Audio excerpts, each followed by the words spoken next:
They took a lot of my tapes. They took samples of my handwriting.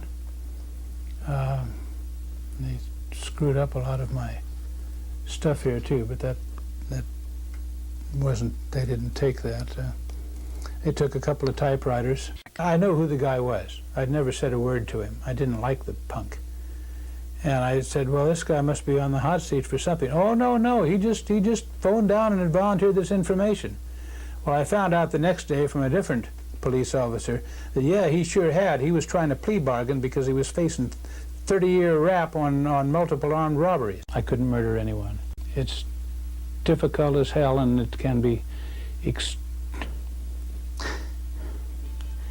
it can be terribly depressing. And if I deserved any of it, that would be something different, but I don't. There are two types of liars in the world, fishermen and policemen, and not necessarily in that order. And their function is lying to you is to trip you up. They can't do it to me because I have nothing to trip over. I'm not the Zodiac Killer. I know that. I know that deep in my soul. I've never been known for good luck, and I guess this is pretty much living proof of it. I couldn't murder it.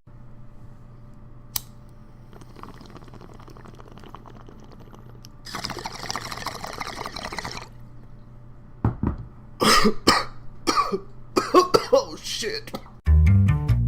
This is the Weird Shit Podcast. Is that a joint? And I wouldn't flaunt your ignorance. Logic is an enemy and truth is a menace.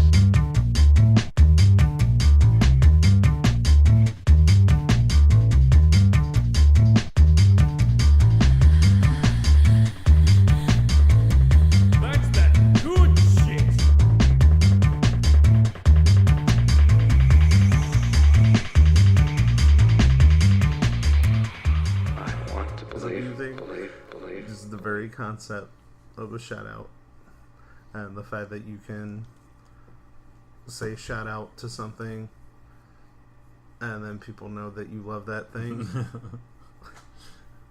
And I think wait, are we starting with the shout out? Yeah. I would like to shout out the greatest film trilogy of all time, Star Wars, episodes 1 through 3.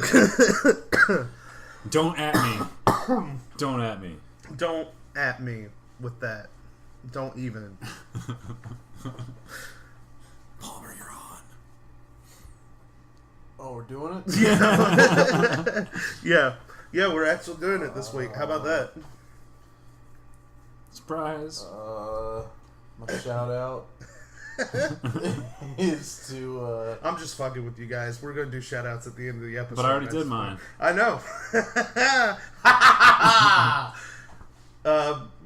But What? But this week we're gonna do the Zodiac Killer suspects.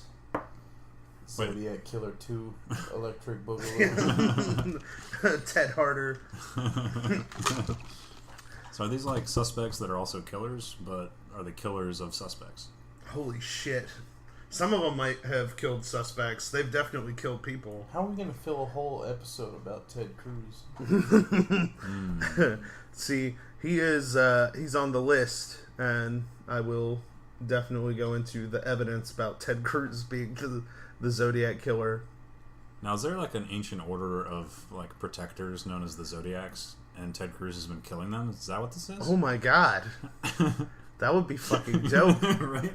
They just like, it's like the Power Rangers, but they're like signs of the Zodiac. Yeah. So like one guy has like ram's horns, and like another guy splits into two people. Okay, get this.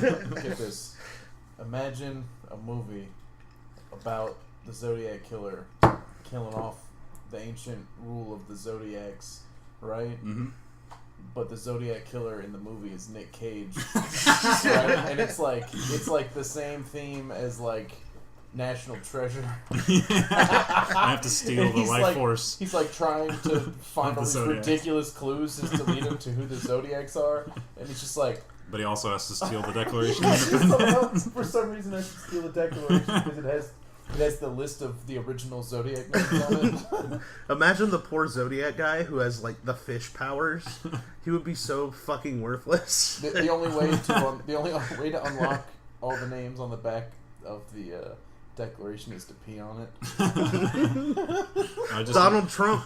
It's Donald Trump as the Zodiac Killer again. He'd want you to pee on it so that you, because everybody knows that he is into that kind of thing. I just imagine that he Allegedly. he finds the hidden Isle of the Zodiac, and it's like the end of Wicker Man when he's just running around beating up old women. He's just running around in the Zodiac costume, punching old ladies in the face. What if like the Zodiac for cancer is actually like some old guy in the hospital with cancer, It's Jigsaw. It's Jigsaw from Saw. and he has to That's go what it would like be. he has to go kill a guy with cancer. No, it should totally be a dude who just morphs into a giant armored crab. He's the last of the remaining carcinogens. Yeah. Carcinogens. The last remaining carcinogen, just like in a hospital somewhere. That's The the crab's one for name is cancer. Hannibal. Yeah. So you found me. After all these years. Are you an assassin? And it just like turns into a giant crab. And then Sasquatch comes kicking through the window with like a flaming broadsword. No, he pulls out a giant. Start fighting. Some of those giant crab things. The giant like. Oh, it's all- Yeah, the crab crushers. He's like, bring it on, cancer. It's like dinner served. it's like in Futurama where he's spinning them like the nunchucks. He throws a giant chunk of butter at him, and it just starts melting it. So I have no idea what the fuck we're talking about. The Zodiac. Nick Cage is the Zodiac Killer. Yeah. It's true. The Zodiacs are being exterminated. So, I'm gonna be using the website ZodiacKiller.com for this. They have Fake like news. a pretty comprehensive list of like the different suspects and like the evidence about it and stuff like that. So I was like, there's like no point in me doing anything else. I already got all this shit on here, so Wrong. we can go over it this way. So the first suspect here is this guy named Lawrence Kane. The evidence against him Doesn't is look like the guy. Pam Huckabee. Yeah, he doesn't look a lot like the sketch to me, but there's also issues with the sketch, right? Because the sketch could have just been some random white dude. It might not have been the Zodiac Killer, but that's like the sketch that they pass around, like, this is the Zodiac Killer, so who fucking knows if like that's actually him or not. So Someone just makes a shitty sketch of like their husband in hopes that like that they come kill them. Damn. Oh yeah, no, he's totally the guy. see, Arrest him. I think the sketch is actually of the Zodiac Killer because it looks a lot like the first sketch that the guy who was like who went "Ah," and he like came back like Yeah. that guy described. Like this website flashes between the two of them, so you can see they look a lot alike. So this guy Lawrence Kane, apparently Pam Huckabee, sister of Zodiac victim Darlene Farron, claims that Kane followed Darlene in the months before the murder. Additionally, Kathleen Johns identified Kane as her abductor. And in 1969, during like the peak of like everything that the Zodiac was doing, Kane was 45 years old. He stood 5'9" and weighed about 160 pounds. As a result of massive brain damage from a 1962 auto accident, Kane was allegedly diagnosed by a psychologist in 1963, or in 1965, sorry, as losing the ability to control self-gratification, which sounds pretty Yeah. gnarly. That's no bueno. And then he was arrested in Redwood City, California in August 1968, which was just 4 months before Zodiac's first San Francisco Bay Area murder. So it's not him. So, as of early 1999, Lawrence Kane was living in Nevada. But yeah, this guy, I don't know. I don't know how I feel about that guy. I think that's like... No, I don't believe it. He was arrested. Yeah. I mean, like, yeah, he was arrested. It doesn't say how long he was arrested for, though. Like, maybe he was just arrested and then released again. Yeah. They're like, they, like, arrest him and he has, like, the Zodiac hood and, like, a bloody knife and, like, the smock and stuff on. And they're like, oh, you kids and your cosplay. You're your weird glasses back. Oh, yeah, thanks. It's just a weeaboo. Zodiac probably was a weeaboo. He would have been a weeaboo if he was around now, just from, like, reading, like, his letters. He's one of those people who thinks he's, like, super smart, but is actually a fucking moron. Yeah. So, they're very prevalent in weeaboo communities. This guy, Michael O'Hare, was named as a suspect by an author named Gareth Penn. There's honestly not a lot to this other than the guy was, like, a really good marksman. Like, he's not even from, like, any fucking, like, he wasn't even, like, anywhere near any crime scenes or anything like that.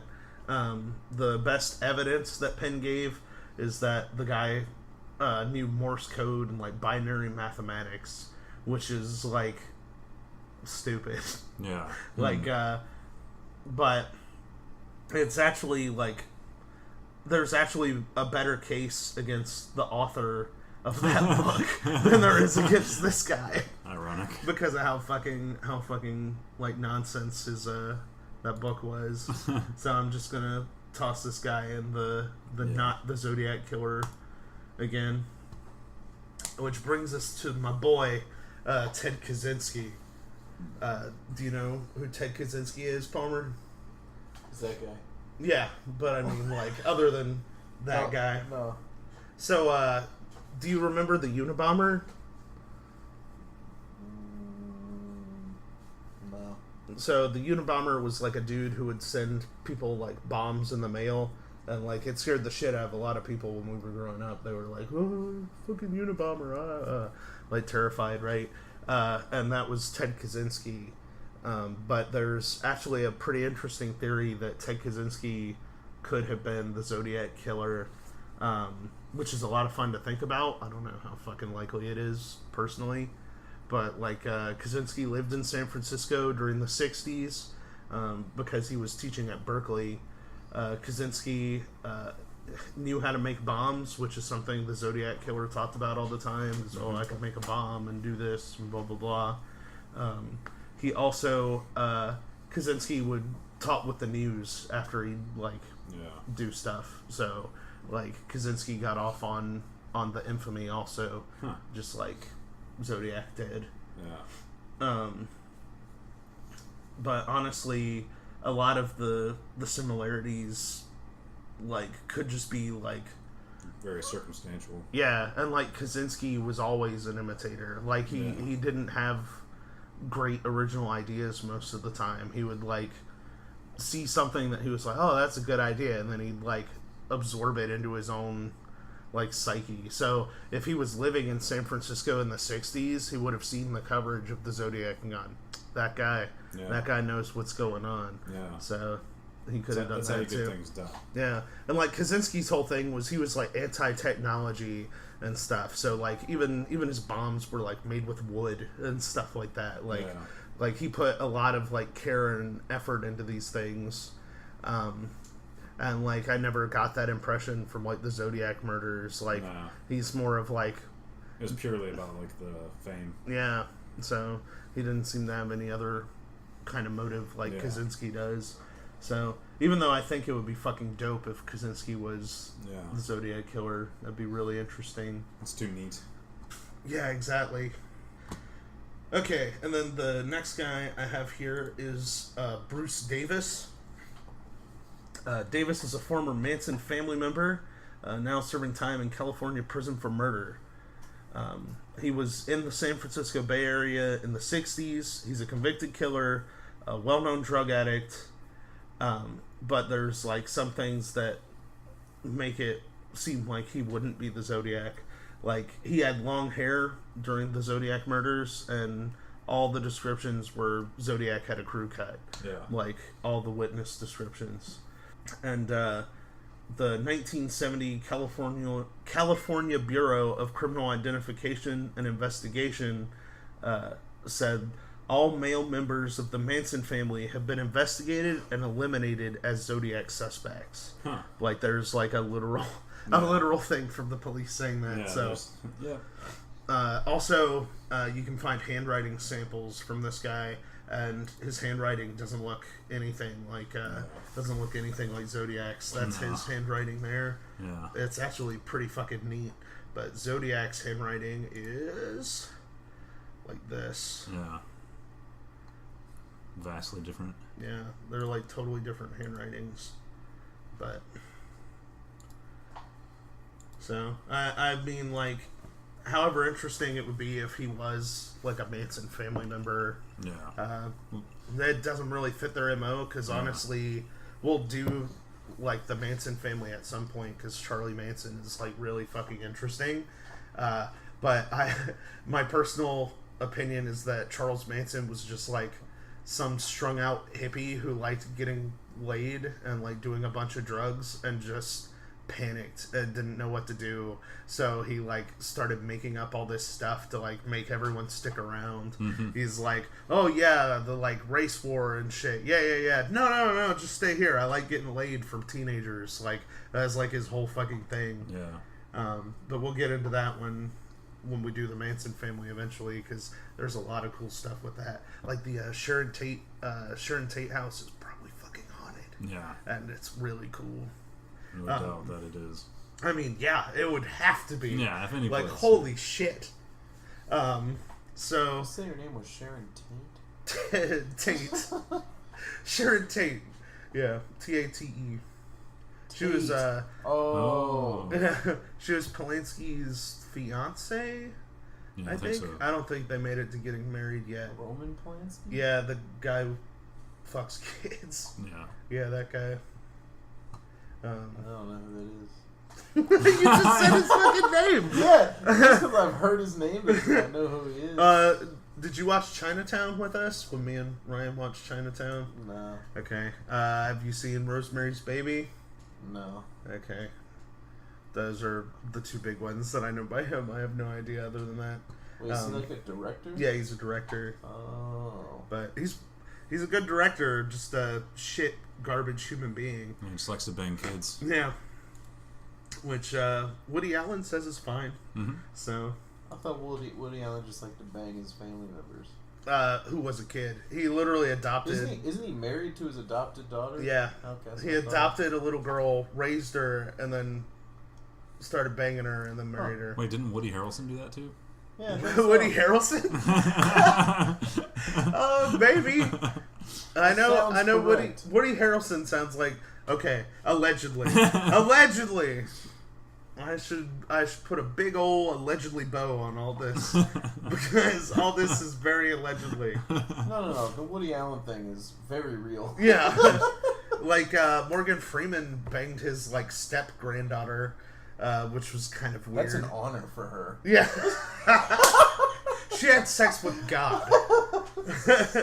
Woody So, Harrelson. I don't know how you spell it, but... his dad was an assassin for the mob.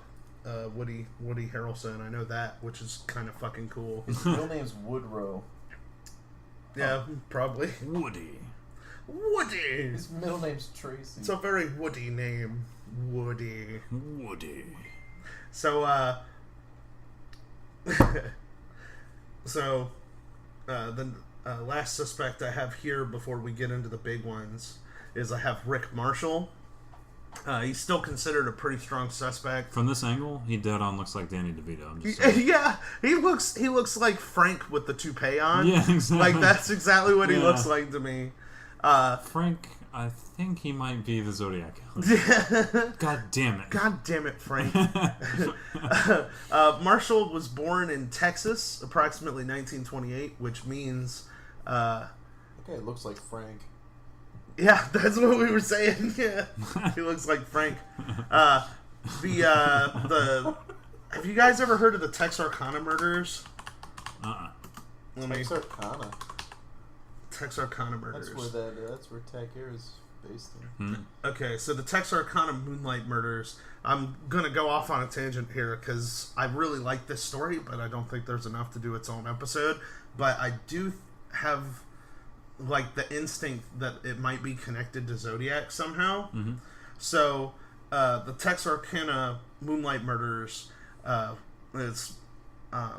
took place in Texarkana in the spring of 1946 by an unidentified serial killer known as the Phantom Killer or Phantom Slayer. He attacked 8 people within 10 weeks, 5 of whom died. Kind of like Zodiac, who attacked like 11 people and only 7 died, right? The attacks happened on weekends between February 22nd and May 3rd of 1946. The first 2 victims, Jimmy Hollis and Mary Larry, survived. The first double murder, which involved Richard Griffin and Pollyann Moore, happened 4 weeks later. This guy literally would come up on kids in lovers' lanes and like attack them, just like Zodiac. Yeah. He would like come up and like murder them that way, which is pretty fucking crazy. Let me see if I can find more about his MO here. I'm literally just pulling this up here. So, yeah, he shot one with a .32 Colt pistol. Let's see. So he was fond of guns like Zodiac. Like, his mask looks a lot like Zodiac too. He had like a pillowcase thing on top of his head, and he used a flashlight like Zodiac did to help with his targeting with the pistol. Yeah, so it's definitely like the same flavor of murders as Zodiac. Yeah, so I have like, I don't know, my instincts are just like, it seems like this guy, like these would be connected somehow, but I'm also like mostly a conspiracy theorist, not a true crime investigator, so I'm like, there has to be more to this. It has to go deeper. Yeah. So maybe, maybe, but it's just a really fucking compelling case. If, like, people want to look into it, it's really cool. But this guy, Rick Marshall, was born in Texas in 1928, so he could have been old enough to commit the Texarkana Moonlight murders too at like 18. He could have been 18 years old or so when they happened. Physically, does he match the Zodiac descriptions? Yeah, and physically, this guy matches the Zodiac descriptions pretty well. Because they describe Zodiac as more heavy set, even though the suspect drawings don't show him very heavy set.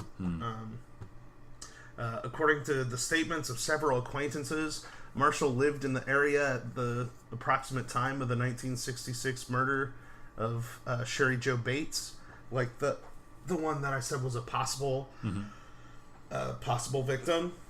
And in 1969, Marshall lived in a basement on Scott Street in San Francisco. The location was within a few miles of Zodiac's only San Francisco crime scene. Marshall worked as an engineer for the San Francisco Bay Area radio station KTIM in the 1970s. The KTIM call letters resembled the symbols Zodiac included in his Exorcist letter from January 1974. Which is, let me see, the Exorcist letter. Alright, those at the bottom there. See, KTIM, KTIM, I don't know. They look kind of similar, but, big movie buff, Marshall worked as a projectionist at a San Francisco silent movie theater called The Avenue, at the time Zodiac sent his Red Phantom letter in July 1974, which is really crazy because the Texarkana Phantom was the name for that Texarkana Oh, killer that I literally just made that connection in my head now. Mm-hmm. That seems pretty fucking nuts. And investigators assumed that Zodiac's motivation for signing the letter The Red Phantom was because he was influenced by a silent film. It's a silent film about killing kids in cars. Yeah, for real. That movie was great. I must kill teenagers. It's a very informative film. As of It's 1989, just a film about how to kill people and hide the evidence. as of 1989, Rick Marshall was working for Tektronix and repairing organs in San Francisco's Castro What district. a weird job. Yeah. What do you do? I repair organs. Not like human organs, but like He just church shows organs. up with a super soaker filled with stem cells. just starts spraying people. Open up. Hold a flashlight to point it in the right direction. He's like, oh, that would be incredible. Has like a flashlight tied to the end of the super soaker. He's just like furiously masturbating the whole time. He's like hitting him with the super soaker. He's like, God, I miss killing.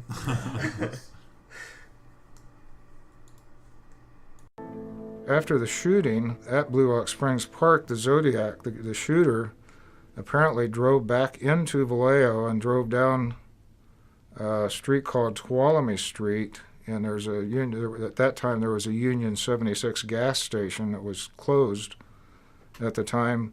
There's a public phone booth there, and he called the Vallejo Police Department and claimed responsibility.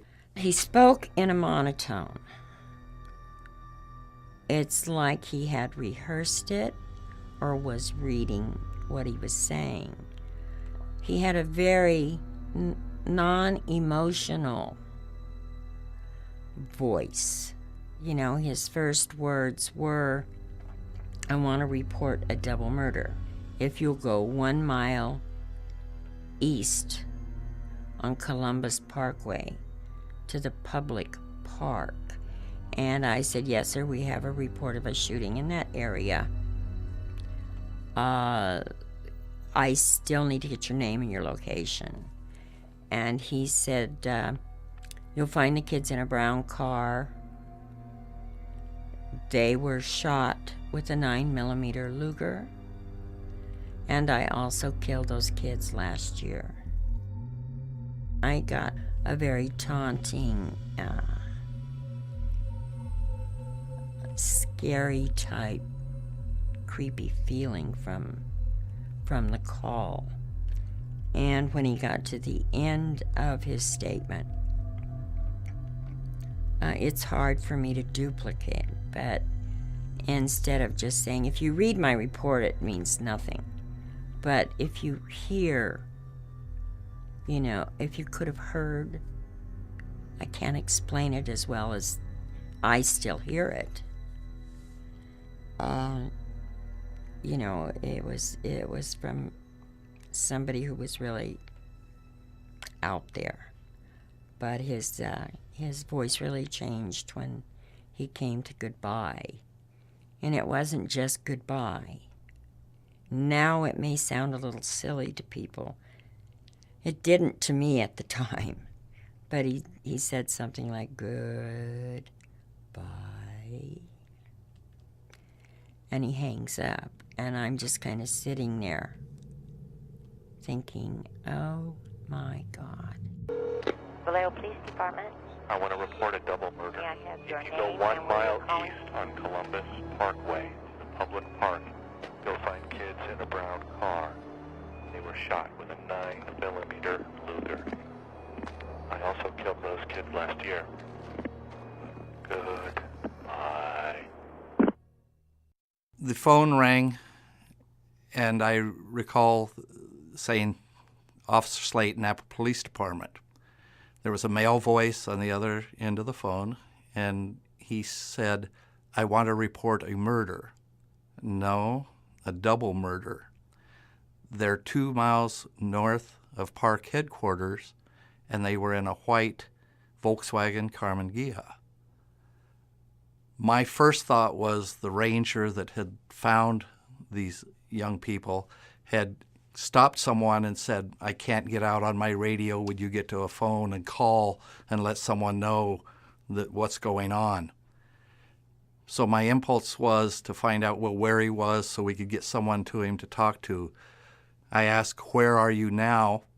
At that point, he said very calmly, I'm the one that did it. He had a very a precise cadence to his voice.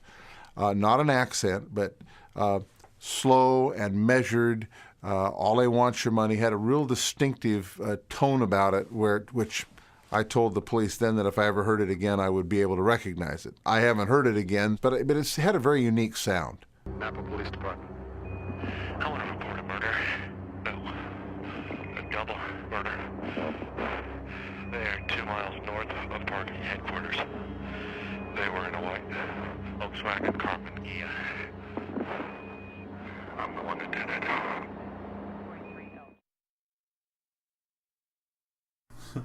So, what did you find out about Woody Harrelson? Yeah, he totally did not bang any family members. Oh, okay. Allegedly. That we know of. I mean, yeah, he still might. I mean, allegedly. Prove he did. Prove to me. Show me the documents. How are there supposed to be documents of something that didn't happen? Show them to me. Check the classified Show me the section. documents that show that it didn't happen. I don't get it. So, the next suspect that I have for us is none other than Lion Ted. Sad. Lion Ted? Lion Ted! A.K.A. Lion Ted Cruz. Ted. A.K.A. Wait, that's the only other person? What about that guy? No, I have them after them. Oh. After Ted Cruz. But I'm doing Ted Cruz first. Yeah, but he did it, so why would we start? Why would he be in the middle? Because would he be the finale? The reason for that is because Ted Cruz was not born until the year 1970.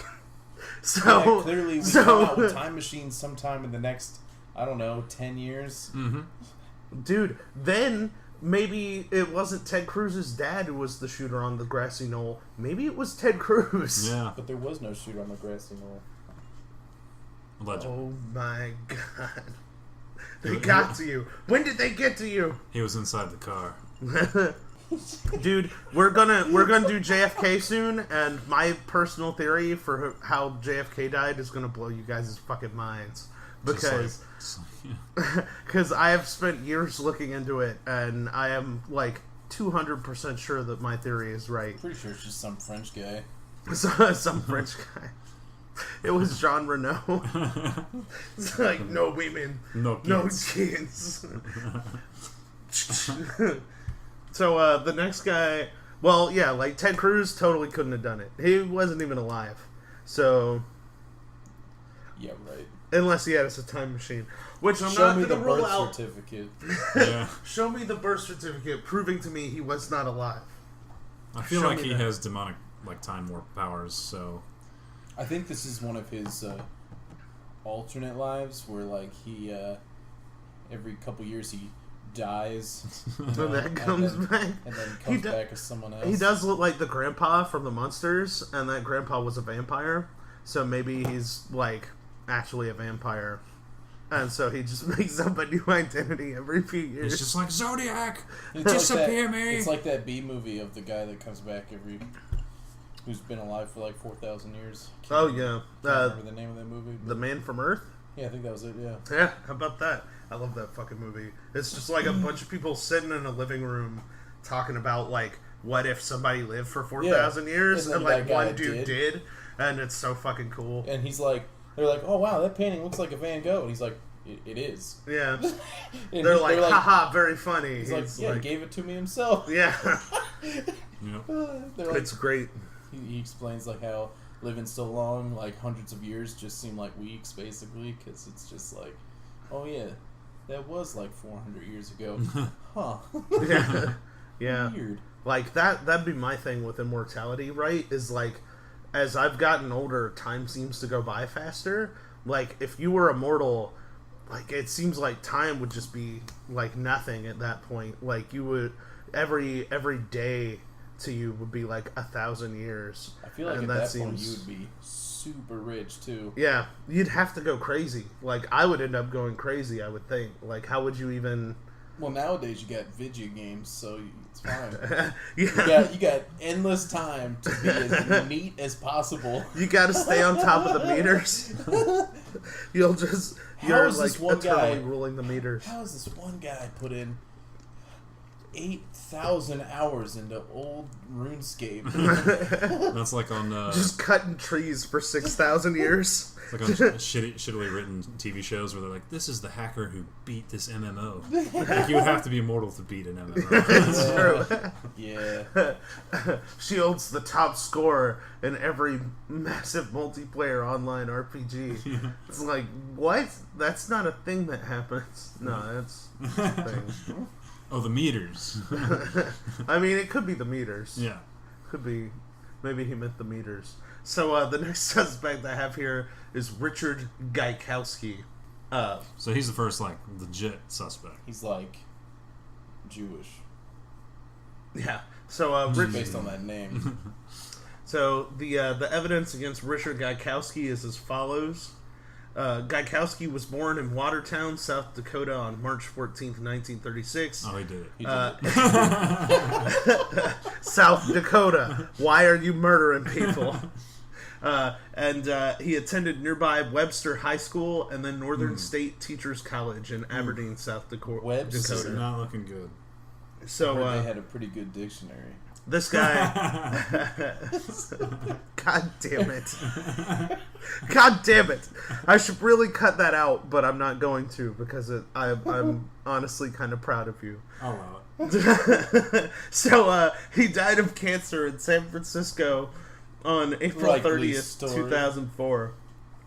Gaikowski served a stint in the army during the 50s. Wait, you said he died of cancer? He died of cancer. He died to the giant crab. That's what I was thinking. That's the first. I was like, he died of cancer. He died of cancer. Yes, my sign. My sign was victorious. He's like laying in the I am hospital. the last Zodiac. He's in the hospital and like the giant crab comes in. He's like, "You found decapitates him. Just snip, snip. At last you found me." So, say my name. I have killed. Zoidberg. You have managed to find and kill all the other Zodiacs, but not me. Help! Help! There's a crab in here. He's got a knife. Just scuttles away. That's a good day. So, Gaikowski served in the army during the 50s. He trained as a medic. Medics are trained to tear the clothing of a bleeding victim to use as bandages, like Zodiac tore off of the cabbie. Undershirt first, then shirt, then pants if necessary, with the shirt tail being preferred if tucked in. Zodiac tore off a portion of a victim's shirt tail. Unfortunately, since 80% of such records were destroyed by fire in 1973, not much more is known about his military career. In 1965, that sounds like the CIA to me. Yeah. In 1965, Gaikowski was intentionally arrested for refusing to sign a traffic citation following a routine stop in Contra Costa County, California. I ain't signing shit. You're coming with me. You got a warrant? Want me to sign that? I am a sovereign citizen. I am serving God in my way. Therefore, Yahweh! Yahweh! I choose to invoke the right of Prima Nocta. Prima Nocta. I want trial by combat. Sir, this is a $20 traffic stop. Trial by combat. Just pulls out like a 38-foot pool noodle. He has he pulls out like an 18-foot katana. sir, that's very impractical. He has like all the guns that Zodiac ever used just on him. He's got a trench coat full of guns.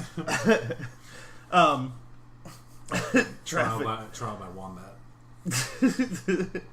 And he was a reporter, an investigative reporter for the local newspaper. Gaikowski's goal was to write a story about the conditions within the county jail from the perspective of an inmate. So he did it on purpose? Yeah, apparently. Just like the Stallone movie. Gaikowski's mugshot was later published along with this story. However, by the time Gaikowski became a Zodiac suspect more than 20 years later, records of his fingerprints were long gone, making a comparison to Zodiac's fingerprints impossible without either Gaikowski's consent or a court order. So here's my fucking thing, right? Yeah, maybe he still has them. It's only 20 years. So I doubt he's decomposed by now. We got a partial off of these skeleton fingers. So he looks a lot like the suspect drawing here. Was he not mummified? Yeah. Most people don't get mummified anymore, unfortunately. You need to start mummifying your murder suspects because otherwise you'll never get the kind of DNA you need. Smart. So here's my fucking thing, right? This guy's military records burned up in a fire somehow, and then his fingerprints disappeared from police records somehow. Like, that's really fucking weird. Like, just... CIA. Yeah, like, those are some weird fucking coincidences that I just noticed going through this. So, Darlene Farron, one of Zodiac's victims, she got married in 1966 and moved to Albany, New York, and Gaikowski followed her, moving across country from Martinez, California. Farron's husband worked at the Albany Times-Union newspaper, and Gaikowski worked in the same building at the Albany Knickerbocker News. Knickerbocker News. Knickerbocker News. In 1973, 4 years after Farron was killed by the Zodiac, the Times-Union received a letter from someone claiming to be the Zodiac. Was he like the astrologer for the newspaper? Oh, like, did he write the horoscopes? Yeah. Oh my god! That would be incredible! Cancers, you're going to die today. Aries, you're gonna be stabbed while you're like making out with your girlfriend at a picnic.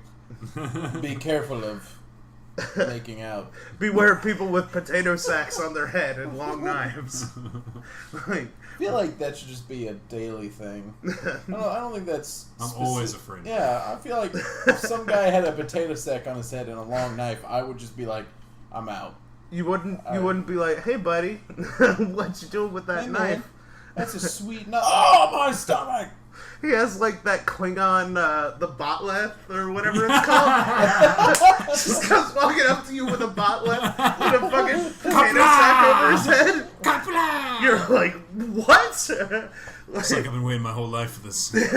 Just pull out a phaser or a lightsaber. Just cut through it. That'd be amazing. I just imagine like the Zodiac Killer like showing up at like a picnic to kill people. And he's got, like the sack on his head, but like he shows up at the same time as a dude with a bucket on his head. And they're just like looking at each other. They're like, oh man, this is embarrassing. Hey man, I called dibs. And they're both just, like the people that are about to get murdered are like, so who's murdering us? We're confused. Like Zodiac has the like cross on his chest, and the other guy has an X on his chest. And it's like, no, one get like the Zodiac Killer has like an X. And the other dude has a circle. God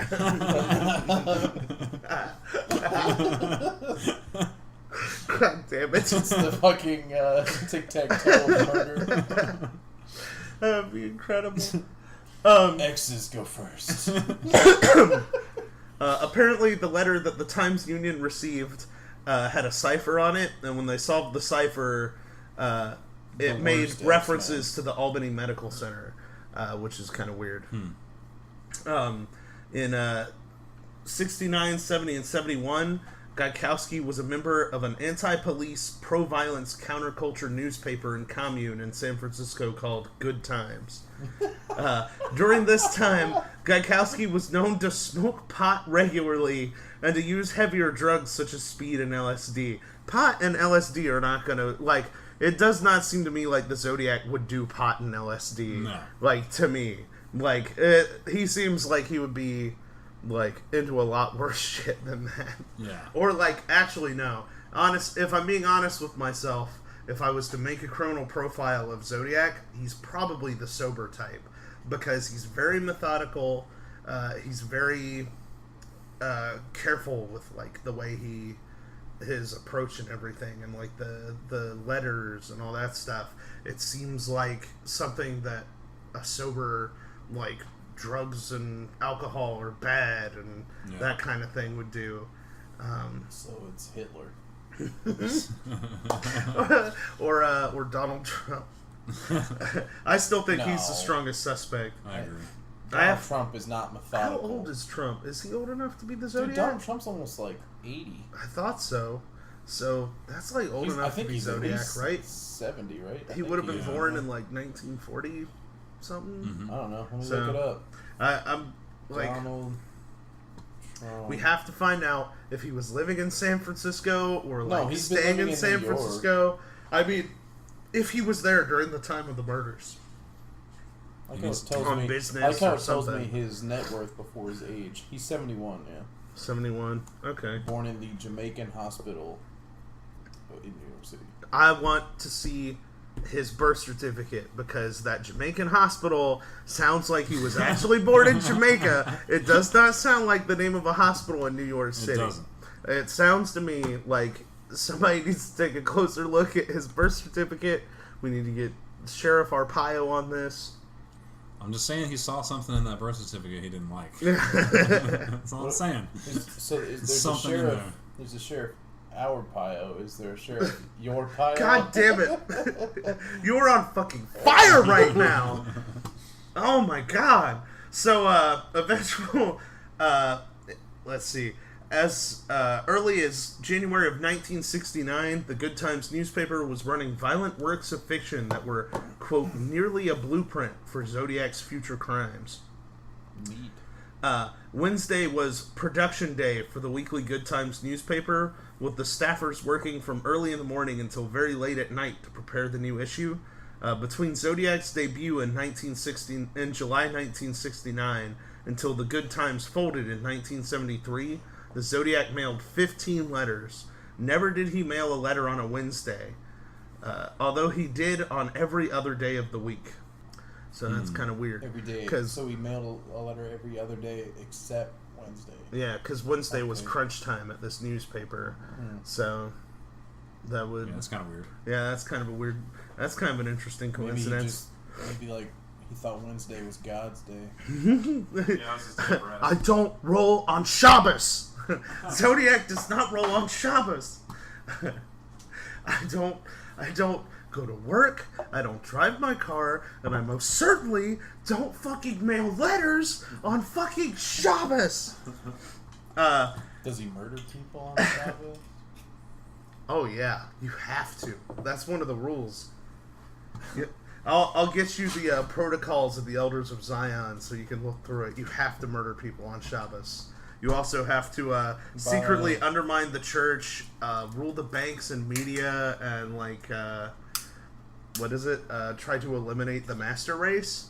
I think are the main things that they list in there. So when you say look through it, do I have to read? Unfortunately, I'll read it to you.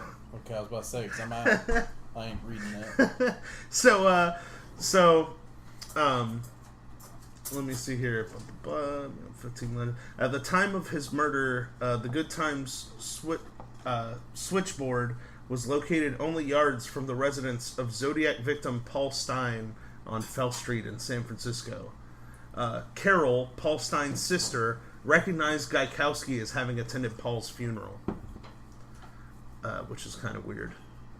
Stein was killed on San Francisco's Washington Street Only one Gaikowski was listed in a city directory at that time, Richard's cousin, and she lived on Washington Street. Her birthday was October 11th, the very day Stein was murdered by the Zodiac. Stein, a cab driver, was the one victim who the Zodiac could choose when and where he would be killed.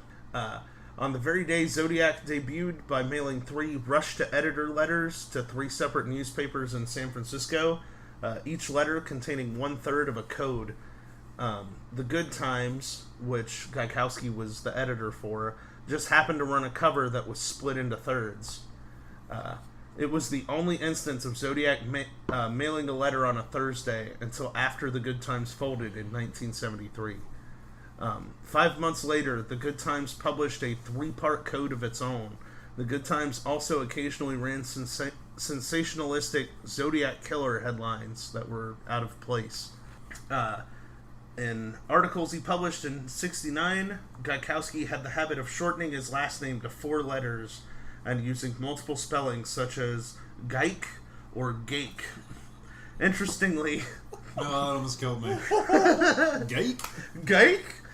Interestingly, Geik, G-Y-K-E, can clearly be seen in Zodiac's 3-part cipher mailed on July 30th. What's more, how Zodiac chose to code the cipher phonetically gives you Gaikowski's full last name, which Zodiac said his name was in that cipher, which is kind of fucking crazy. Yeah.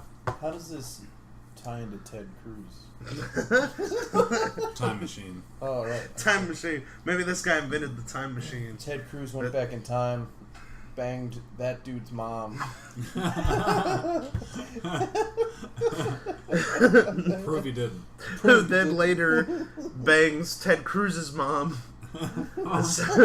so that he would be born again. Mom?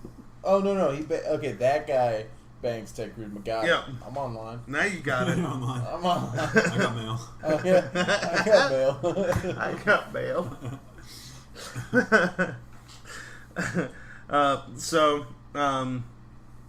Let's see. At the time Zodiac wrote his only letter to the Vallejo Times-Herald, Gaikowski's best friend Bob worked at that newspaper. Even though Good Times was a counterculture hippie newspaper, once Gaikowski came aboard, it ran free ads for such unlikely events as performances of The Mikado, a Zodiac favorite. Zodiac sometimes quoted from The Mikado in his letters. On March 13th... The fuck is The Mikado? The Mikado... I will click this hyperlink and I will tell you. Sounds like a mixed drink. The Mikado. I still don't know. It's some kind of play. Let me Google it. The Mikado. The Mikado. The Mikado. Mikado. It's a comic opera in 2 acts with music by Arthur Sullivan. Oh, it's a Gilbert and Sullivan. Musical. Like, As if that means shit. It's the I am the very model of us. I don't remember the whole thing, but it's Mass Effect. The little Morden sings it, which is kind of dope. But this is by those same guys, apparently. The opera is set in Japan, and allowed Gilbert to satirize British politics and institutions more freely by discussing them as Japanese. So I don't want to go through all of that, but yeah, that's apparently it. We'll get to that later. Yeah, we'll do that later. Allegedly. Let's see, Mikado. On March 13th, 1971, Zodiac sent a letter to Los Angeles Times, coinciding closely with the mailing. Gaikowski was involuntarily committed to the Napa State Hospital after, quote, going berserk.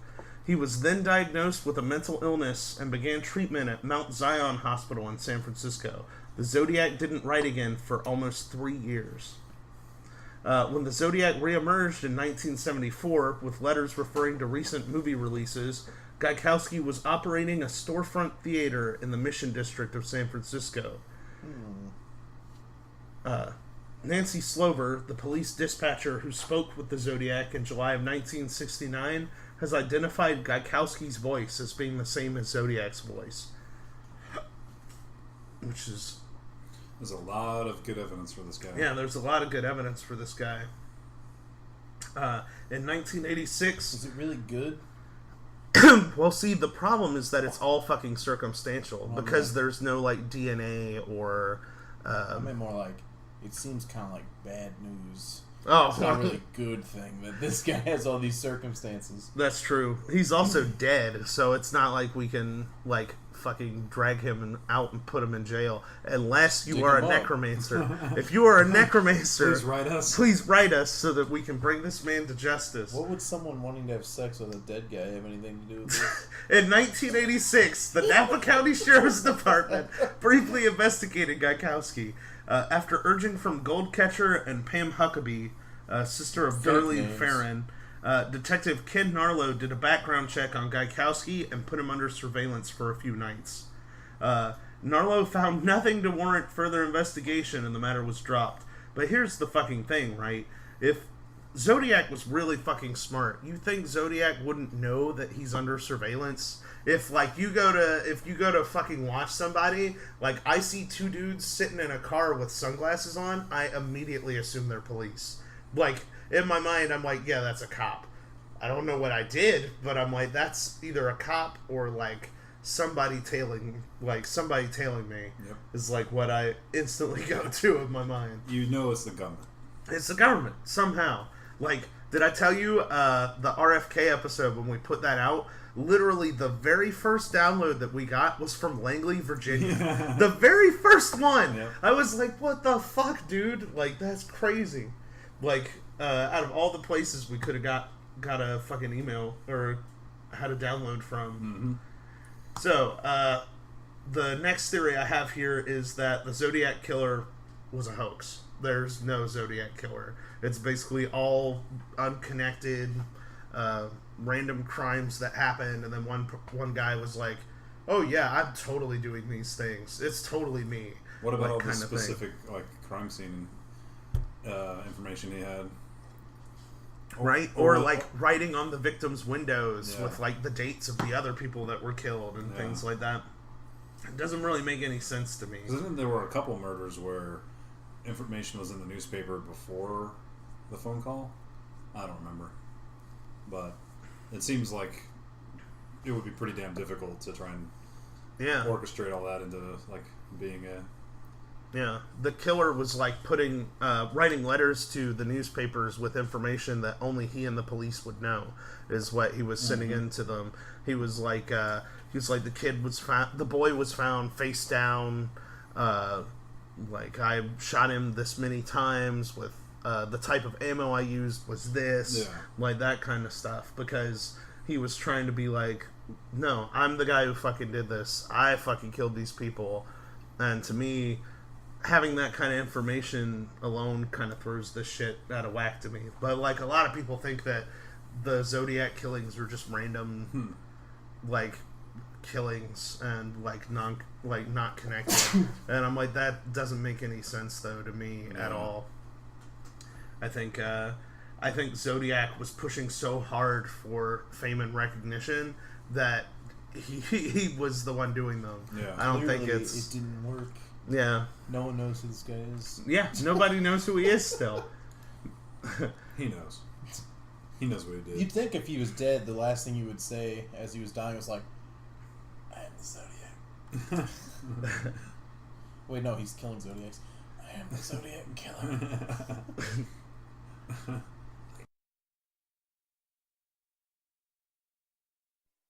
Offenders, when they commit crimes, can't help but give us clues about who they are, where they've been, what their prior relationships look like, what their future relationships are likely to look like. So those kinds of things can give us very important clues in how to search for him and how he's likely to behave when we encounter him, which is also very important.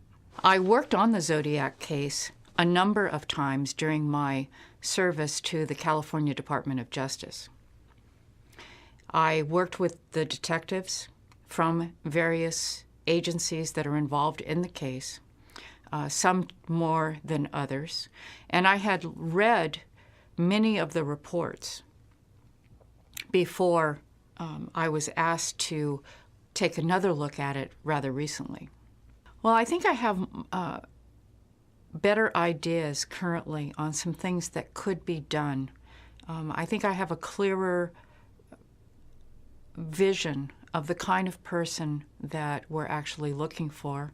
I have changed my mind about what might possibly have happened to the Zodiac after he dropped out of sight in 1974. Or looking for somebody who very much was capable of keeping a secret. I don't think that this individual is the type of person who needed to confide in another person. He was very much a loner. I think it's important to note that these crimes occurred on the weekends or on holidays. He was a weekend offender, and that shows us that he was employed Monday through Friday, and he was very busy during those days. He was not free to commit crimes. He was not free to hunt for victims. So he lived a structured life, and then Monday through Friday, and then on weekends, he seems to have been adrift. And I think he spent a great deal of time driving around and looking and hunting and fantasizing about what he was going to do when he got the opportunity. I think another important point here is that the time between crimes decreased significantly. If you look at the pattern, the first crime occurred on December 20th of 1968. The second crime occurred on July 4th, 1969. The next crime, September 27th. So we're looking at a shorter period of time. The next crime on October 11th, only 2 weeks. And so again, this supports the likelihood that the Zodiac's confidence level is increasing very rapidly over the course of these 10.5 months. And then he basically is done committing crimes. And he shifts his focus and his energy into the communications. It's been our experience that offenders who hunt, who spend their time hunting, do not spend their time talking. When we have an offender who spends a lot of time talking, they are spending less time hunting. The analysis of his communications was the pivotal element in my changing my mind, looking at the evolution of his communications, getting a better understanding of what his motivation was for the communications, and then his final communication, looking at that and realizing how much he changed, and his sense of himself changed. How so? He came to see himself as a citizen. That's what he called himself. He signed his final communication, a citizen. Not to diminish the tragedy of these crimes or any series of violent crimes, but when you step back and you think about what was the purpose of the crimes, what was the emotional payoff for this offender? And really, I think it was to establish himself as being an important, newsworthy person. It was almost like a bizarre marketing technique. In fact, I think that answers one of the primary controversies in this case. Why did he target 3 couples and then switch to a cab driver? How does that make sense? He wanted to be famous in San Francisco, and that's what really, I think, necessitated his targeting of a cab driver. While he was committing his crimes, there were very few communications. It was after his murder of Paul Stein that he became very involved in communicating with the media. Because at that point, he had established himself as being important and newsworthy, and he very much enjoyed that. And I also believe that it's quite possible that he dropped out of sight and changed his life and may still be alive, living a conventional lifestyle.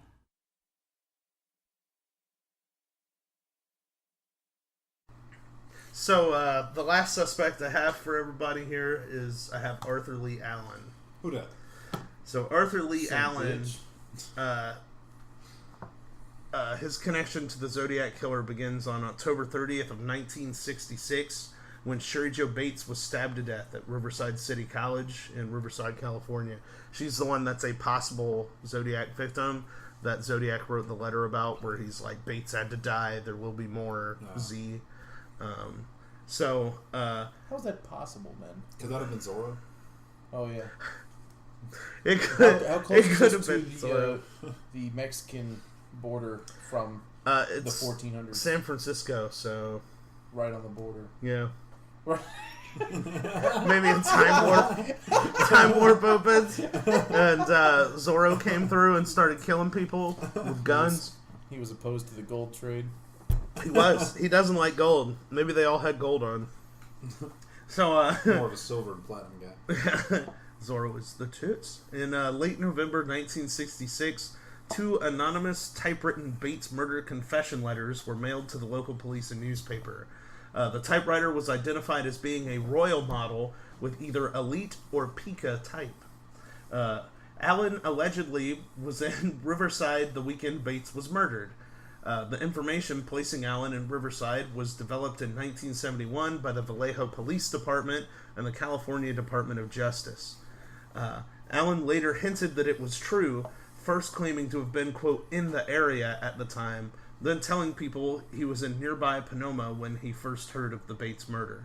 But see, to me, already this guy sounds good, because he's like, oh yeah, I was there. Yeah, I was there. Because he wants to be fucking caught. He wants people to know he did this so fucking bad. Yep. But he's too big of a pussy to just come out and say it. Yep. So he's like, please, please, like, please say that I'm the Zodiac Killer, please. So, employed as an elementary school teacher in California's Calaveras County at the time of the Bates murder, by the time his employment ended in late March 1968, Allen had used only one of his 19 available sick days. The day Allen was absent was November 1st of 1966. Initially, Allen attributed the absence to school business. He was later charged with a sick day.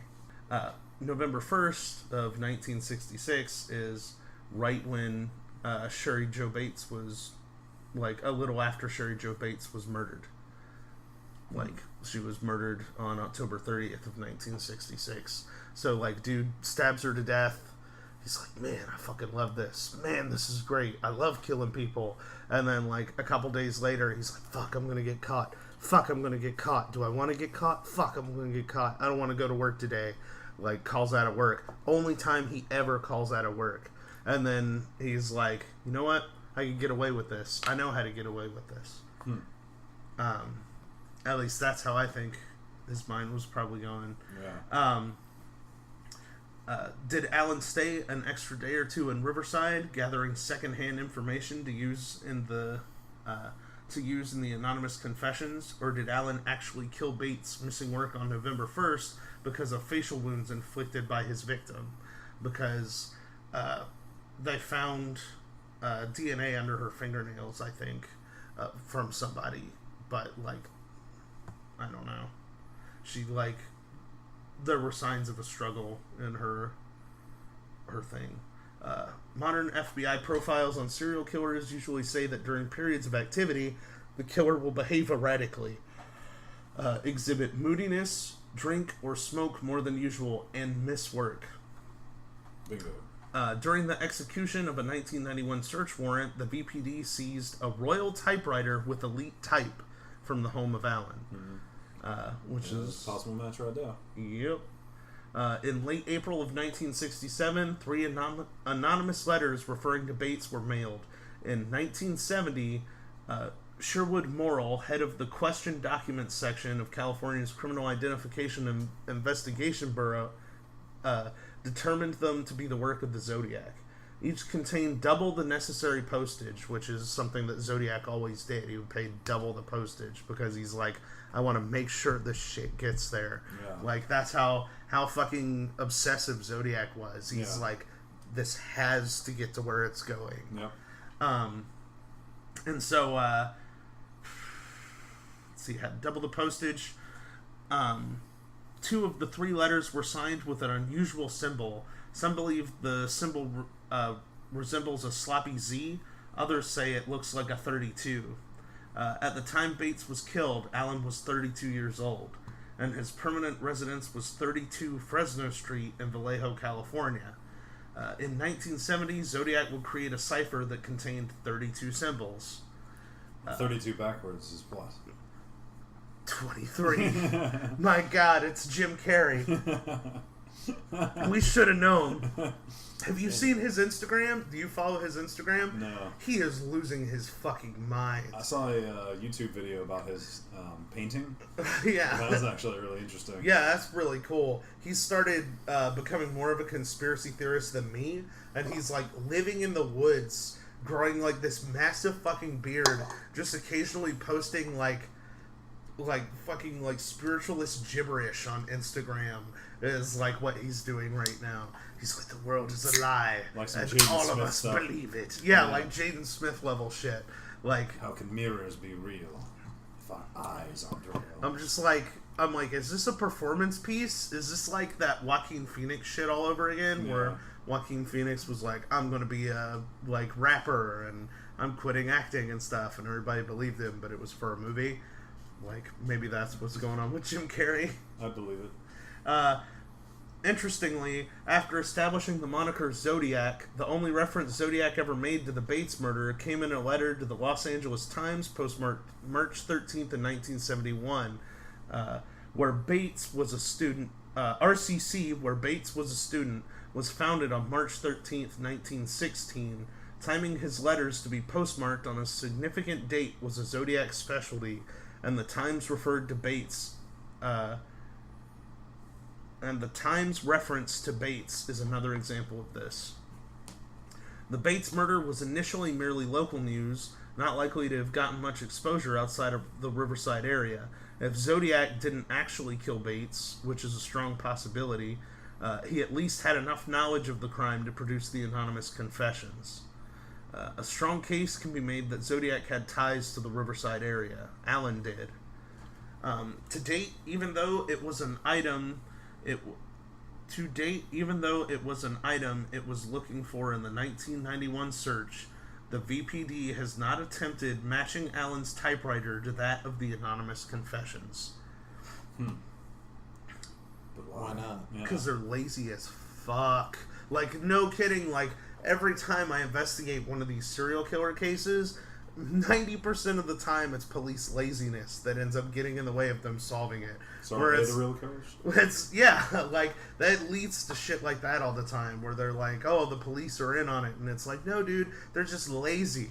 Like, they have so many cases. Like, watch an episode of The Wire. Like, they're like, shit, we got another murder. Well, we don't know who this one is, so just throw that in the back burner. We'll work on this one, who we already know who did it. Like, that kind of stuff. Yeah, because it's all about it's the numbers. The numbers, yeah, percentages. Yeah. So, according to his brother Ron, Allen was given a Zodiac watch as a Christmas gift from their mother in 1967. Allen's estimation of when he received the watch was July or August of 1969. The logo for the Zodiac watch is a cross-circle symbol, the same symbol that was eventually used by the Zodiac Killer. Wait, so the watch has the symbol on it? Yeah. Yeah, I just ripped it off. Oh. Yeah, yeah. The watch has. Okay. For some reason, when you said that, I thought he physically ripped it off. I don't know why. Yeah. I was like, he ripped it off. Makes sense. Yeah. Wait, that would have been really small on his chest. Yeah. So, according to police statements, within days of receiving the watch, Allen is alleged to have made these claims to his friend Don Chaney. Allen Don used. Cheadle? Allen used the premise. Don Chaney. Dick Cheney. How old is Dick Cheney? He is old beyond knowing. Yeah. Well, then he did it. He's from prehistory. No joke, when we were doing like the September 11th episode, I was listening to Chaney's autobiography. It is so fucking boring. Like, he just is so far up his own ass about everything. Like, I just was going crazy. I was like, I want to know more about how this guy thinks. It's like, I want to know more about how this guy thinks, and instead I just like wanted to fucking shake him. I wanted to fucking shake him and be like, get on with it. I don't give a fuck about your great uncle. Like, I don't care about like the guy who like used to bale hay and like your grandparents' farm. I don't give a shit. It's important to understand the rise of the Sith. They're sitting there like, okay, we'll do your autobiography as long as it's like at least 400 pages. It's like, oh shit, I'm boring. Per chapter. All right, now I gotta fill 350 pages of shit. He's just like doing the college shit, just like slightly rephrasing it over and over and over. The first page, chapter 1 of 17 for the first book. That of my autobiography. Let me go ahead and just triple space this. The opening of the book was literally him talking about September 11th and what he did on September 11th. He's like, I did absolutely nothing wrong, and like me and Rumsfeld, we were just like hanging out like bros. And he's like shirtless wrestling a bunch of terrorists on top of like another plane we didn't know about. Yeah, exactly. Rumsfeld like halo drops through the fucking like windshield of the plane. Just starts fucking pistoling guys as he goes through, and then Cheney's like disconnecting the bomb in the back. It's just like have Cheney like boxed in the back. Like, we have you now, Cheney. He's like, get off my plane, and then hits the button, and like the floor drops out from under them. He's just like, yeah, you have me, but what about him? It's Rumsfeld from behind. Rumsfeld just like dual wielding daggers, just taking people out. So, according to police statements, within days of receiving the watch, Allen is alleged to have made these claims to his friend Don Cheney. The thing with Don Cheney, though, Don Cheney is kind of an iffy person. If people look into that more, like, he could easily be completely full of shit. So, according to Don Cheney, Allen used the premise of writing a novel to communicate this fantasy. Cheney estimates the conversation took place on January 1st of 1969. Allen made the following statements. 1. He would like to kill couples at random. 2. He would taunt the police with letters detailing his crimes. 3. He would sign the letters with the cross circle symbol from his watch. 4. He would call himself Zodiac. 5. He would wear makeup to change his appearance. 6. He was the Zodiac. He would attach a flashlight to the barrel of his gun in order to shoot at night. 7. He would fool women into stopping their cars in rural areas by claiming they had problems with their tires, then loosen their lug nuts and eventually take them captive. Don eventually... Have something wrong with your tires in 5 minutes when I'm done with it. Here, let me fix that for you, madam. Don eventually took this information to the police, and in 1972, the SFPD was able to secure a search warrant against Allen as the Zodiac Killer. Unfortunately, SFPD elected to search a trailer that Allen frequented in nearby Santa Rosa instead of his fucking house at 32 Fresno Street in Vallejo. Nothing incriminating was found. Fucking incompetence. Wait, what happened? They went to a fucking trailer that he sometimes stayed at instead of checking his house with the search warrant. like a bunch of fucking idiots. They're like, yeah, he'd probably just leave his stuff unattended in this trailer somewhere, like his murder equipment, instead of being like the completely obsessive, like, fucking like OCD killer that he is, like that Zodiac clearly is. He would want that shit by him all the time. Yeah. He wouldn't want to take any chances with that. But instead, they're like, nah, just leave it somewhere random. According to a police statement in an early 1968 conversation with his friend Philip, Allen is alleged to have been fascinated with the concept of hunting people. Allegedly. According to Allen, people would be more challenging to hunt than animals, since they, quote, have intelligence. On July 31st of 1969, Zodiac mailed a cipher to the news media. Within days it was solved and stated that killing man was, quote, more fun than killing wild game in the forest because man is the most dangerous animal of all to kill. Additionally, during a 1971 police interrogation, This is even better. Additionally, it's the greatest thing I've ever heard. During a 1971 police interrogation, Allen offered the fact that as a youth, he had read a book that made a lasting impression on him. The book was called The Most Dangerous Game and was about hunting a man, quote, like an animal. This is something he just freely offers to the police while they're talking to him. He's like, oh, by the way, I really like that book, The Most Dangerous Game. It's really fucking cool. It's about hunting people. Yeah, I like, think I read like that in they're middle animals. school. That was pretty good. Yeah, the cop's just like, yeah, I read that one too. I think it was in our English book. Yeah. I shot a couple guys. Small world. I like hunting. Never hunted a man. Yeah, never hunted a man before. That does sound fun. Yeah, I have. I mean, flips the table. Zodiac says what? What? Oh shit! Not again.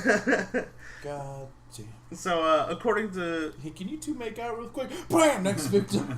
On June 15th of 1958, Allen was arrested by the VPD and charged with disturbing the peace, the result of an altercation with acquaintances Ralph Spinelli.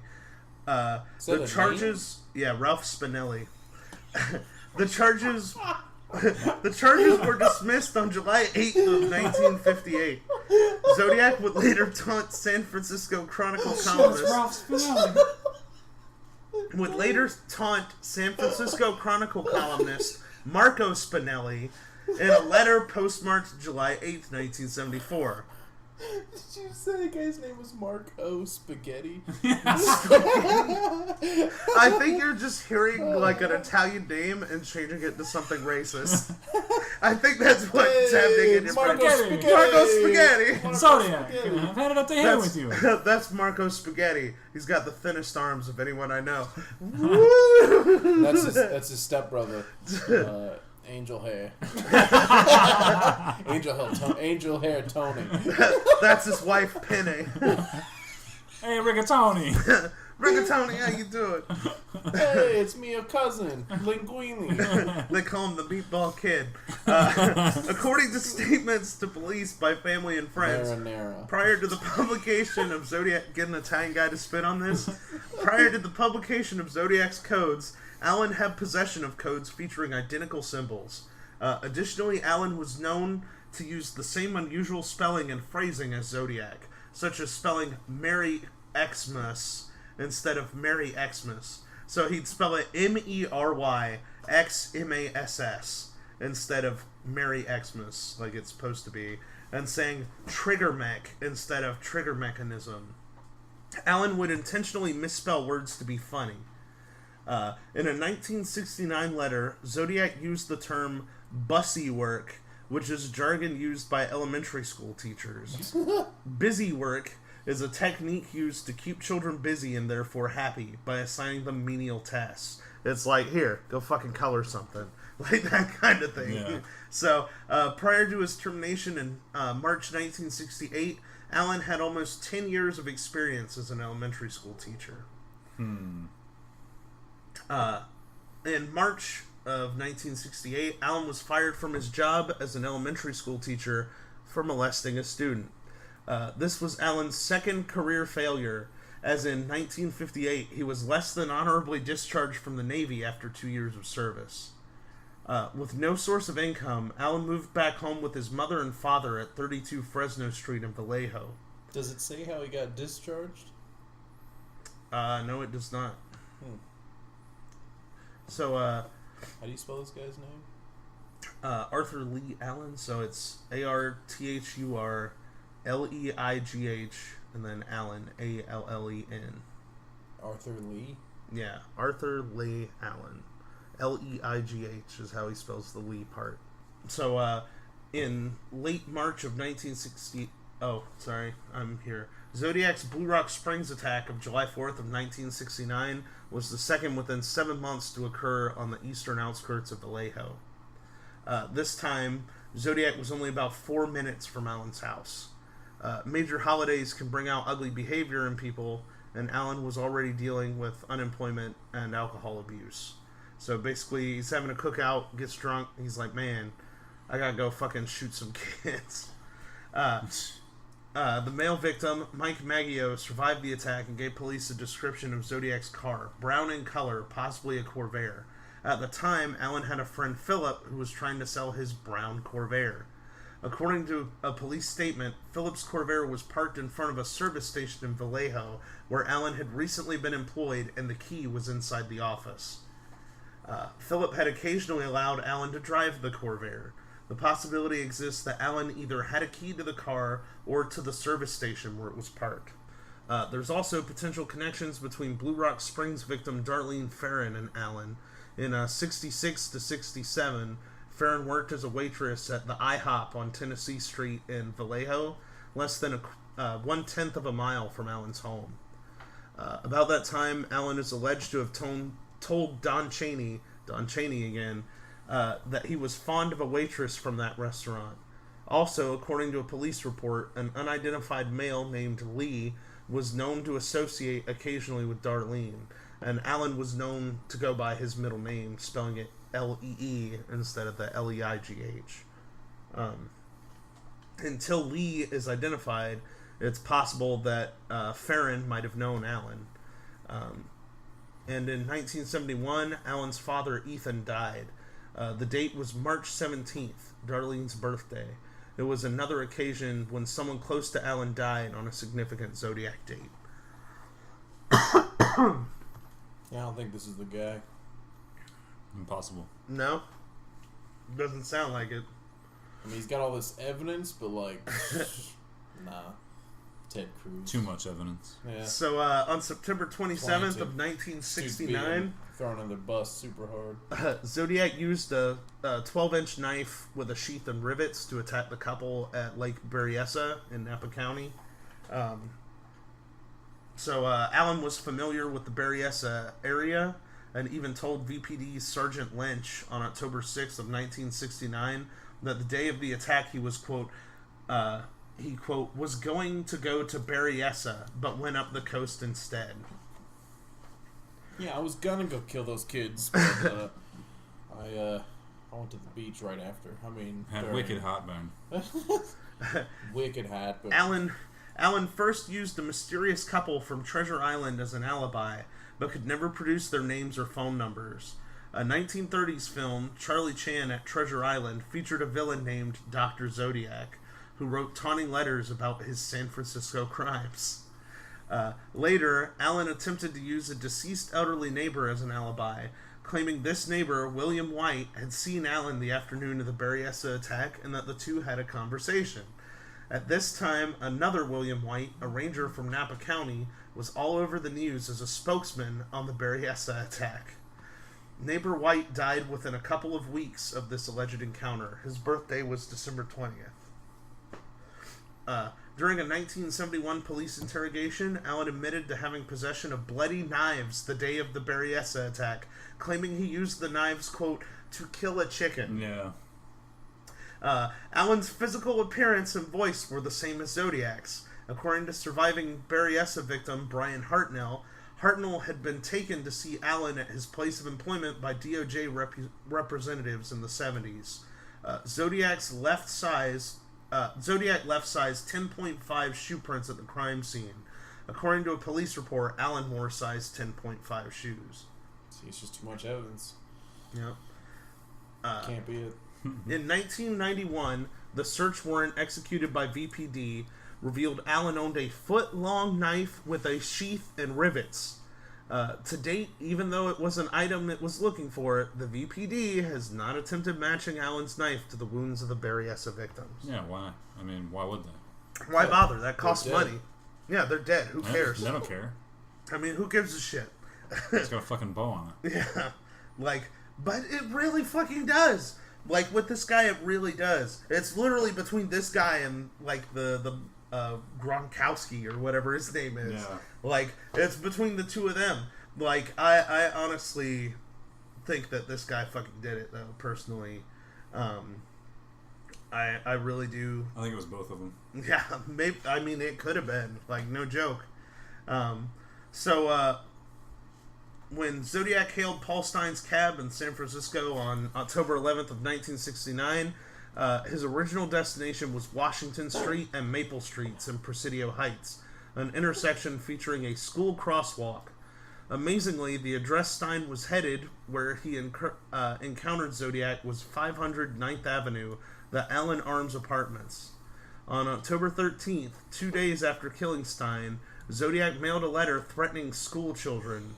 Exactly 1 week earlier, Allen had been interviewed by VPD's Lynch at the elementary school where Allen worked as a janitor. Losing my voice.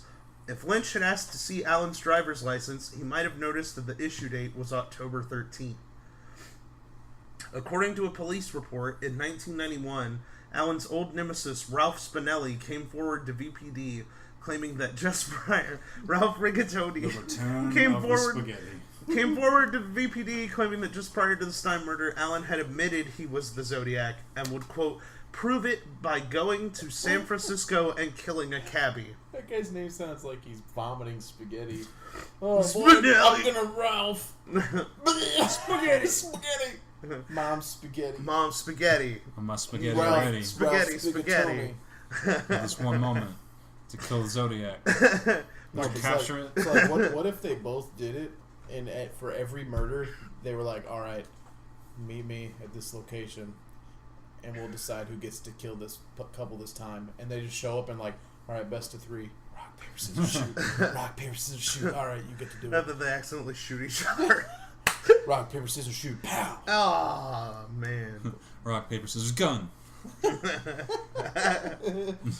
Oh man, gun wins every time. You cheated. I keep bringing a knife.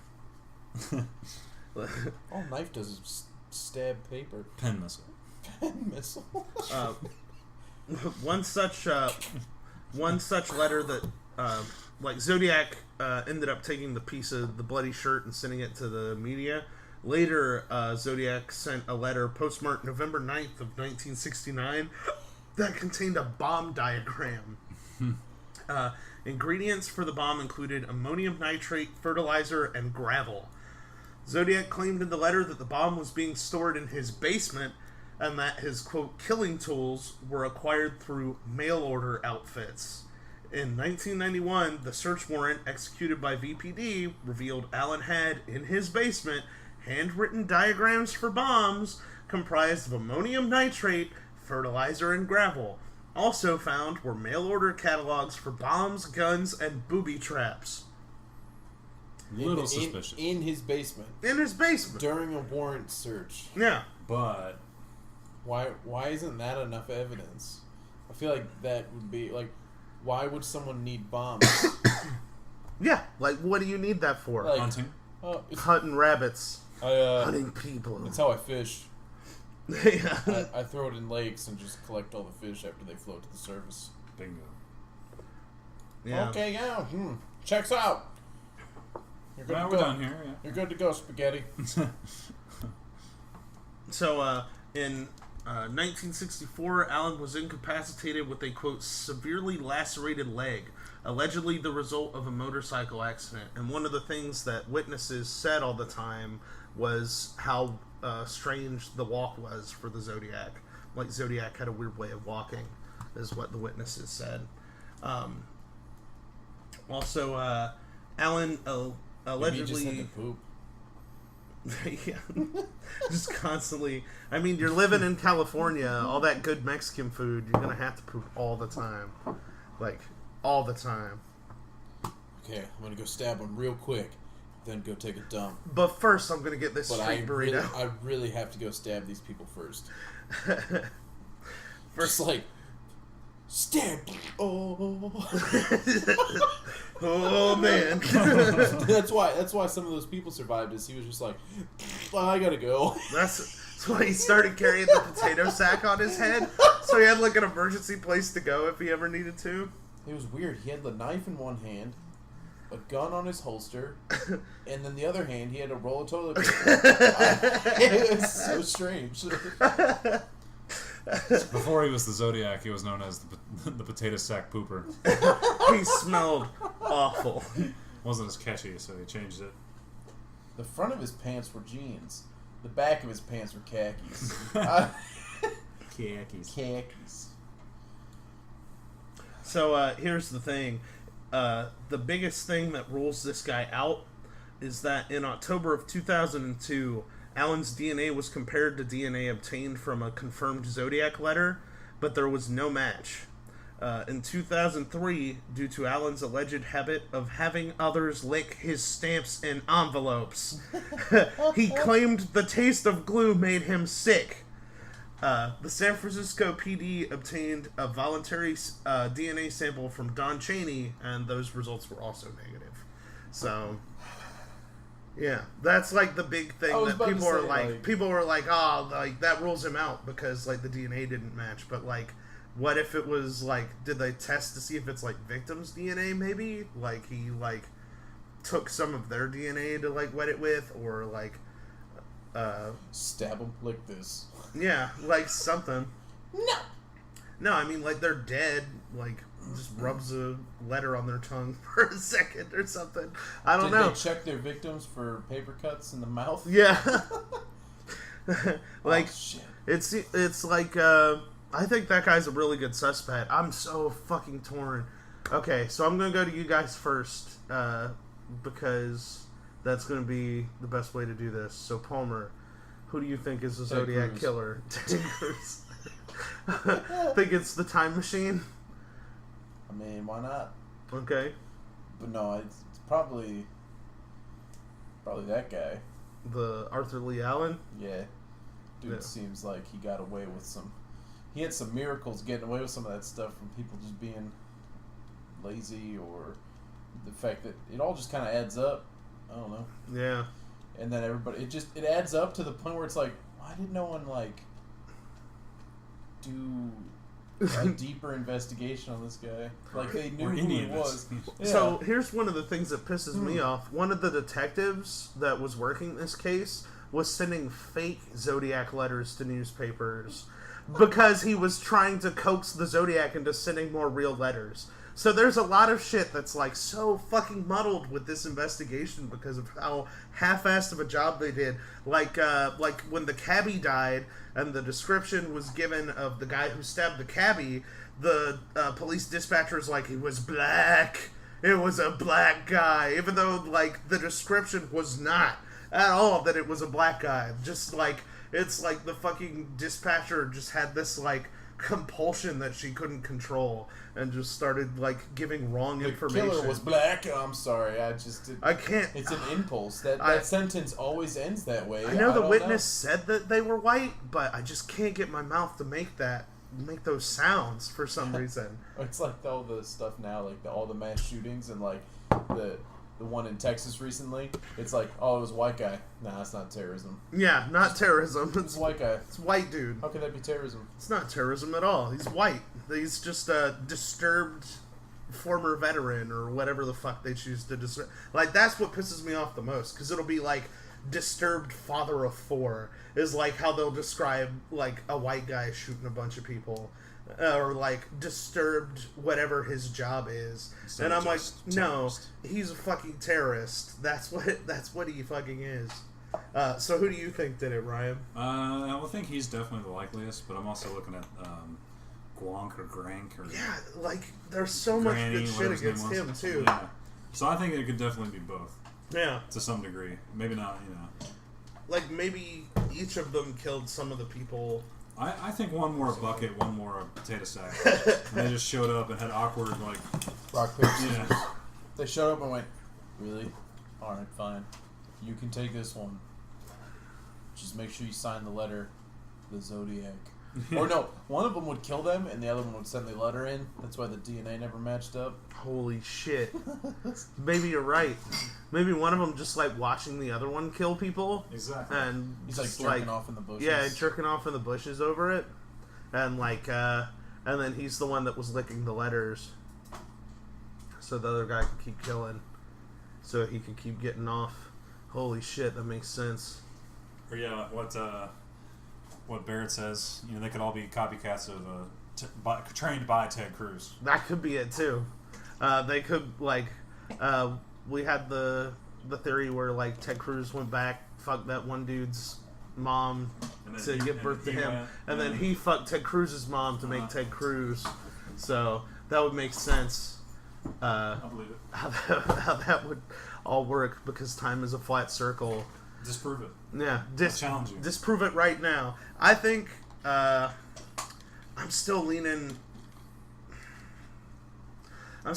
towards Arthur Lee Allen, but here's the thing: my conspiracy brain is like, that's too easy though. There's so much stuff like that's just flat out. He's like, yeah, I'm the fucking Zodiac Killer, is basically what he's saying.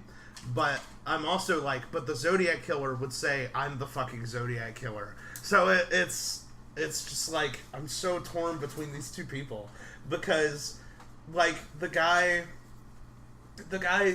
like is literally telling his friends, I'm going to use a flashlight tied to a gun to shoot a bunch of kids while they're out making out, because I could get away with it and I'd never get caught. Yeah. Like that kind of shit. Or I'm going to shoot out the tires on a bus and then shoot the kids as they come out. Like things that the Zodiac said all the time, or things that this guy is saying all the time too. But it seems like so coincidental. It's so weird that like he would be that fucking specific about things, and all those really specific things like that come from Don Chaney. And Don Chaney is kind of like iffy as far as a witness goes, so I don't know. Yeah, it's a little too neat. But yeah, this shit has been driving me crazy, man. Like going through this for like a month now. Just, it's so fucking interesting. But so yeah, you got a shout out this week, Palmer?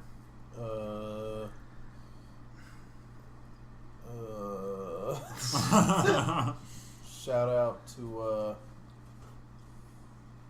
next. You got a shout out, Ryan? My shout out this week is to the greatest 3 films of all time.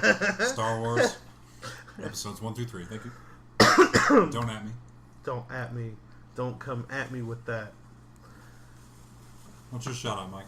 My shout out this week is to Outer Space Vodka, because it is delicious, and it comes in a bottle that looks like an alien head, and that is dope. That's dope. And it's vodka without any burn, which is weird. So that's like dangerous. Not dangerous at all. Yeah. So yeah, I had a fucking blast doing this. This was a lot of fun. You guys write into us. Any more suggestions or topics you want us to cover? Who do you think the Zodiac Killer was? Like, let us know on Facebook and shit. Like, my man Ron Spaghetti. Ron Spaghetti. Okay, well, it was Tony Rigatoni. Tony Rigatoni. Yeah, that's perfectly possible. I even read a theory where they were like, it was a mob hit. Like it was like they were after like one specific guy, like killed him and then like killed the other people to cover it up. Like there's so many fucking theories out there about this stuff. It's really, really interesting shit. So yeah, that's it for this week. We'll come back next week. Sorry, I've been so fucking overwhelmed with all this shit from the Zodiac Killer. I'm gonna try to get back to doing this on a weekly basis. So thank you guys for listening. We'll see you next week.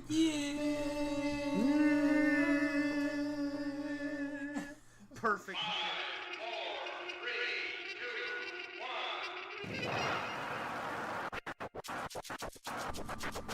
Man, that episode was dope. You know what else would be dope? If you guys told us your paranormal stories. I know some of you have seen ghosts, some of you have seen fucking UFOs, some of you have seen Bigfoot. If you write into us, we have an email. It is weirdshitpodcast@gmail.com. We really want to read you guys' emails. If you want to just give us a shout out, you can give us a shout out. We'd love to hear from you. If you want to record a voice message, I want to start putting voice shout outs at the beginning of every episode now. So if you send us those, that would be fucking dope. We have the Google Voice number. If you'd rather call up and leave us a voicemail, you can tell us your story that way. Send us some positivity, man. Keep the positivity coming. It's the number for that is 919-346-3071. That's 919-346-3071. 3071. We also have a Facebook group, the Weird Shit Podcast official Facebook group. We're on there all the time. We're posting memes. We want to talk to you guys. Fucking tweet at us. Fucking Facebook us. Fucking email us, man, because we love to hear from you and we want to keep doing this forever.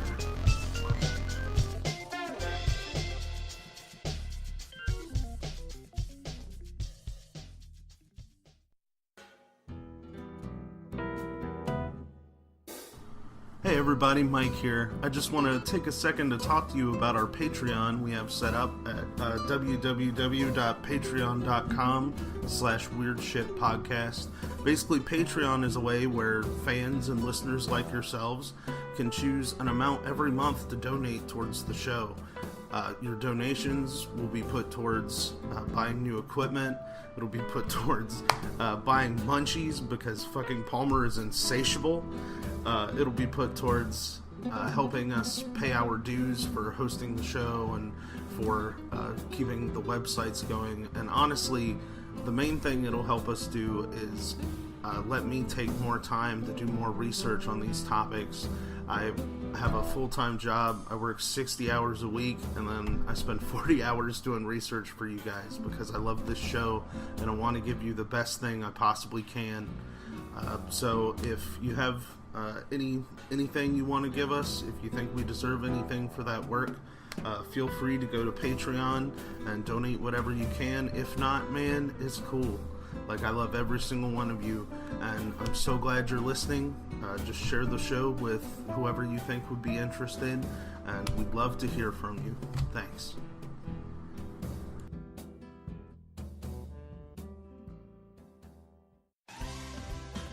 Hey everybody, this is Steven. And this is Chris. And we're the hosts of the brand new podcast, Is This Adulting? Every week, we're going to sit down to have a discussion about life, culture, our own mental health struggles, and just about anything you can think of. Have you ever wondered which breakfast cereal's the best? Or how to help your friends who are dealing with mental illness? Or why waterbeds were a thing? If you answered yes to any of these questions, then have we got a show for you. And remember, kids, be happy, stay healthy, and go hug someone. Because you never know. They might just be starting a podcast. Hey guys, it's Lainey, host of the True Crime Fan Club podcast. If you're a true crime addict like I am, then my podcast is for you.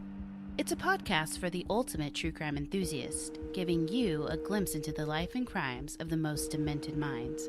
You won't want to miss an episode. Do you ever wonder how folk art museums in Utah are connected to erotic Renaissance literature? Did you know a turkey puppet ran for the presidency of Ireland? Do you get in trouble at work for clicking through article after article out of pure boredom?